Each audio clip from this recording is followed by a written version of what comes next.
warahmatullahi wabarakatuh. Alhamdulillahi hamdan katsira tayyiban mubarakan fi kama yuhibbu rabbuna wa yarda. Wa ashhadu an la ilaha illallah wahdahu la sharika lah iqraran bihi wa tauhidan. وأشهد أن محمدًا عبده ورسوله صلى الله عليه وآله وسلم تسليمًا مزيدا. أما بعد، معاشر المسlimin, sidang jemaah salat subuh Masjid Jannatul Iman Kota Makassar yang semoga dirahmati Allah Subhanahu wa taala. Kita bersyukur kepada Allah Subhanahu wa taala yang telah memberikan nikmat berupa nikmat iman dan kesehatan dan berbagai macam nikmat lainnya, sehingga kita kembali berkumpul di tempat yang penuh berkah ini dalam rangkaian kegiatan yang merupakan kewajiban kita, yaitu ibadah salat subuh secara berjamaah. Dan alhamdulillah, di hari ini kita sudah berada di hari yang ke-9 dari bulan Ramadan di tahun ini. Hari yang ke-10 10 9 ya. Iya. Hari ke-10 ya. Ya, mohon maaf salah hitung. Salawat dan salam semoga senantiasa tercurah kepada junjungan kita Nabiullah Muhammad SAW, keluarga dan para sahabatnya, dan mudah-mudahan juga sampai kepada kita yang senantiasa terus menerus istiqamah di atas jalan-jalan beliau, amin ya rabbal alamin. Jemaah sekalian yang semoga dirahmati Allah Subhanahu wa taala, Imam At-Tirmidzi rahimahullah taala meriwayatkan satu hadis yang bersumber dari sahabat yang mulia Abu Waqid Al-Laits radhiyallahu taala anhu, yang mana beliau berkata, kharajana ma'a Rasulillah sallallahu alaihi wasallam ila Hunain. Kami keluar bersama Rasulullah sallallahu alaihi wasallam menuju perang Hunain. Wa nahnu hudatsa'u ahdin bi kufrin.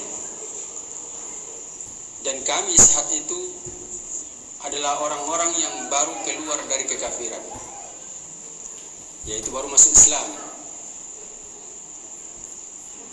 Walil musyrikina sidratun, dan orang-orang musyrik memiliki sidrah. Sidrah itu pohon bidara. Yaqufuna indaha, yang mana orang-orang musyrik ini mereka i'tiqaf di sisi pohon tersebut. Wa yanutuna biha aslihatahum, dan mereka pun menggantungkan senjata-senjata mereka di pohon tersebut. Yuqalu laha dzatu anwat. Iya, pohon sidra tersebut mereka namai dengan dzatu anwat. Kata Abu Waqid Al-Laits, famaronna bisidratin. Kami pun dalam perjalanan tersebut melewati sidrah, pohon bidara. Fakulna ya Rasulullah, maka kami pun berkata, wahai Rasulullah, ij'al lana dzata anwatin kama lahum dzatu anwat. Buatkan juga untuk kami dzatu anwat, sebagaimana mereka punya dzatu anwat, yaitu orang-orang musyrik punya dzatu anwat, buatkan juga kami. Ya. Faqala Rasulullah sallallahu alaihi wasallam, Allahu akbar. Maka Rasulullah sallallahu alaihi wasallam mengucapkan Allahu Akbar, beliau bertakbir. Qultum walladhi nafsi biyadi kama qalat Banu Israil li Musa. Demi yang jiwaku berada di tangannya, sungguh kalian telah mengatakan seperti apa yang dikatakan oleh Bani Israel kepada Musa alaihissalatu wassalam. Ij'al lana ilahan kama lahum alihah. Qala innakum qaumun tajhalun. Jadi Bani Israel berkata kepada Musa, wahai Musa, buatkan untuk kami sesembahan sebagaimana mereka memiliki sesembahan-sesembahan. Buatkan untuk kami Tuhan sebagaimana mereka memiliki Tuhan-Tuhan, orang-orang musyrik tersebut. Musa berkata, sesungguhnya kalian adalah kaum yang bodoh. Nabi mengatakan, la tarkabunna sunana man kana qablakum. Sungguh kalian akan mengikuti sunnahnya, yaitu jalannya orang-orang yang telah tersesat dari zaman dahulu. Artinya permintaan mereka seperti permintaannya orang-orang yang di zaman dulu. Iya. Jemaah sekalian, hadis ini disahihkan oleh Imam At-Tirmidzi rahimahullahu taala. Dalam hadis yang mulia ini kita bisa atau menjelaskan kepada kita kandungan yang sangat besar. Yang mana di sini Al-Laits menjelaskan kepada kita atau menceritakan kepada kita kisah beliau bersama para sahabat yang baru masuk Islam ketika menuju perang Hunain bersama Rasulullah SAW. Ini sudah mau pergi berperang. Iya, meninggikan kalimat Allah Subhanahu wa taala. Dan kondisi mereka pada saat itu adalah orang-orang yang baru masuk Islam. Jadi orang-orang yang baru masuk Islam itu mereka sangat sedikit pemahaman mereka tentang Islam. Sehingga perkara-perkara yang merupakan perkara jahiliyah pada diri mereka yang dulu itu masih banyak tertanam di dalam hati-hati mereka. Sehingga ketika mereka melewati orang-orang musyrik yang mana mereka sedang beriktikaf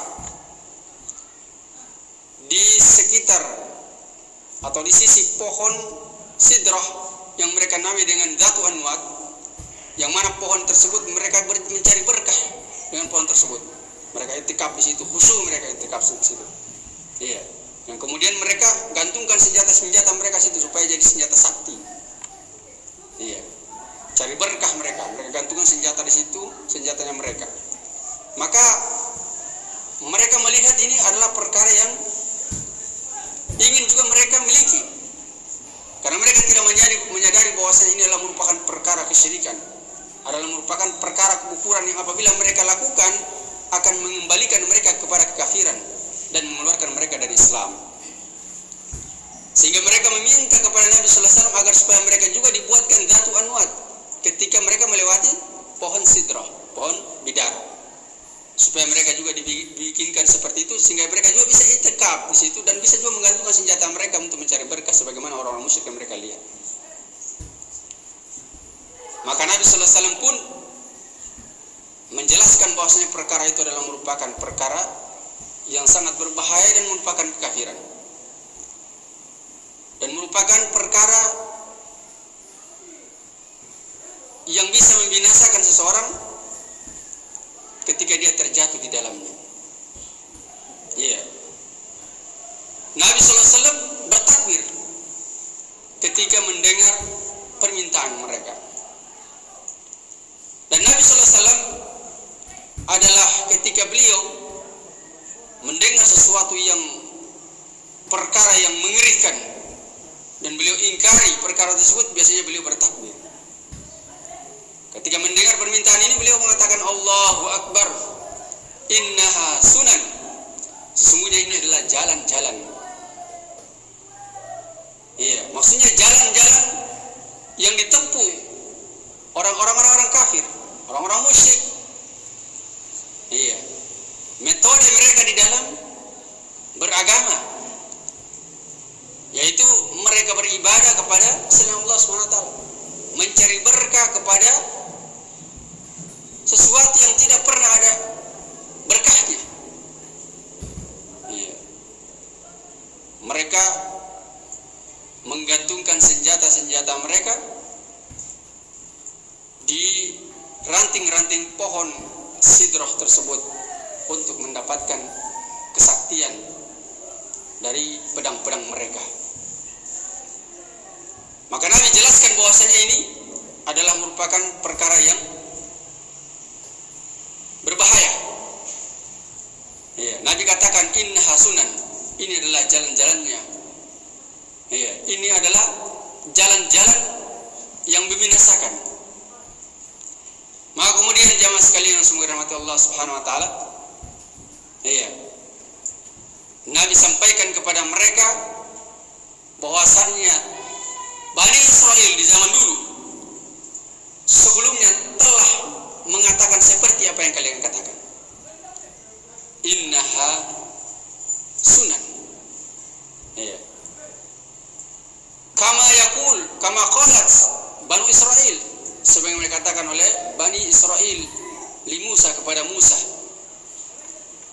Yang mana perkataan mereka adalah mereka juga ketika, yaitu Bani Israel ini ketika Allah Subhanahu wa taala selamatkan mereka bersama Musa alaihissalam, Allah selamatkan mereka dari kejarannya bala tentaranya Firaun, dan itu mereka saksikan di depan mata kepala mereka bagaimana Allah binasakan Firaun bersama bala tentaranya di tengah lautan ketika mereka dikejar oleh pasukan Firaun yang mereka tidak tahu lagi mau kemana lagi tempat lari, sudah dikepung mereka. Sampai salah satu di antara mereka mengatakan innahum mudrikun, sesungguhnya mereka telah mengepung kita. Iya. Sesungguhnya mereka telah mengepung kita. Artinya tidak ada lagi tempat lari, kan di depan sudah lautan, di belakang mereka tidak ada lagi tempat lari. Ketika Allah Subhanahu wa taala perintahkan kepada Nabi Musa untuk memukulkan tongkatnya ke lautan, yang kemudian lautan tersebut terbelah menjadi 12 jalan. Di lautan tersebut air laut bagaikan tembok-tembok. Iya. Yang kemudian Nabi Musa bersama kaumnya melewati lautan yang terbelah tersebut. Iya, setelah mereka selamat, pasukannya Firaun ikut juga melewati jalan tersebut. Tapi setelah mereka berada di tengah lautan, Allah kembalikan air laut tersebut seperti semula sehingga mereka binasa, mati semuanya. Iya, dan ini orang-orang beriman bersama Nabi Musa menyaksikan hal tersebut. Nah, ketika Allah selamatkan mereka dari kebinasaan tersebut, mereka berjalan bersama Nabi Musa. Mereka pun melihat orang musyrik yang lagi menyembah Tuhan-Tuhan selain Allah, yang kemudian mereka berkata kepada Musa, ij'al lana ilahan kama lahum alihah. Buatkan untuk kami juga sesembahan sebagaimana mereka memiliki sembahan. Nabi Musa katakan, innakum qaumun tajhalun, sungguhnya kalian adalah kaum yang bodoh. Jamaah sekalian, banyak faedah yang bisa kita ambil dari kisah yang mulia ini. Pertama, bagaimana seseorang itu ketika dia tidak mengetahui tentang ilmu, tentang perkara-perkara yang merupakan inti dari syariat Islam ini, yaitu tauhid kepada Allah Subhanahu wa taala, menjauhi kesyirikan. Iya. Disebabkan karena mereka ini tidak mengetahui, sekiranya mereka tidak bersama Nabi sallallahu alaihi wasallam, mereka akan terjatuh dalam kesyirikan tersebut karena mereka tidak mengetahui kesyirikan. Maka wajib bagi seseorang untuk dia mempelajari kesyirikan agar supaya terhindar dari kesyirikan. Wajib dia mempelajari tauhid agar supaya dia kokoh di atas tauhid. Kemudian jemaah sekalian, faedah yang kedua bahwasannya seseorang itu yang dia sudah berniat untuk melakukan suatu kejelekan dan tidak sempat dia lakukan, dia tidak tercatat sebagai dosa. Dan para sahabat di sini tidak dihukumi mereka keluar dari Islam karena mereka belum melakukan, belum terjadi. Mereka baru berkeinginan disebabkan karena mereka tidak mengetahui perkara tersebut. Ketika Nabi ingatkan, maka tidak jadi mereka melakukan. Kemudian faedah yang lain jemaah sekalian, Ini adalah merupakan bahaya bagi setiap orang yang dia hanya ikut-ikutan. Melihat sesuatu, orang bikin begini, ikut lagi. Tidak tahu apa dalilnya. Maka seorang itu dia beramal itu harus mengetahui dalil. Dia mengatakan seperti ini, dia mengamalkan ini, oh ini ada dalilnya. Paling tidak dia pernah baca atau dia pernah dengar ada dalilnya seperti itu. Iya. Jadi bukan karena melihat manusia banyak melakukannya kemudian ikut. Oleh karena itu Allah Subhanahu wa taala berfirman mengancam orang-orang yang hanya mengikuti kebanyakan manusia, dia jadikan dalil itu untuk beramal. Allah katakan wa in tuti aktsara man fil ardi yudilluka an sabilillah. Jika engkau mengikuti kebanyakan manusia di muka bumi ini, maka engkau akan disesatkan dari jalan Allah. Jadi mengikuti dalil. Ini mereka hanya karena mau mengikuti orang-orang musyrik yang mereka punya zat wa anwat, mereka juga ingin punya zat wa anwat. Ini namanya tasyabbuh, meniru-niru orang-orang musyrik.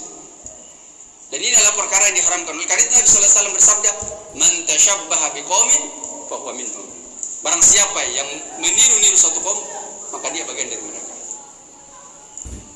Dan ini terjadi banyak di kalangan umat Islam yang dia tidak memahami akan ajaran agamanya. Mohon maaf, saya kasih contoh.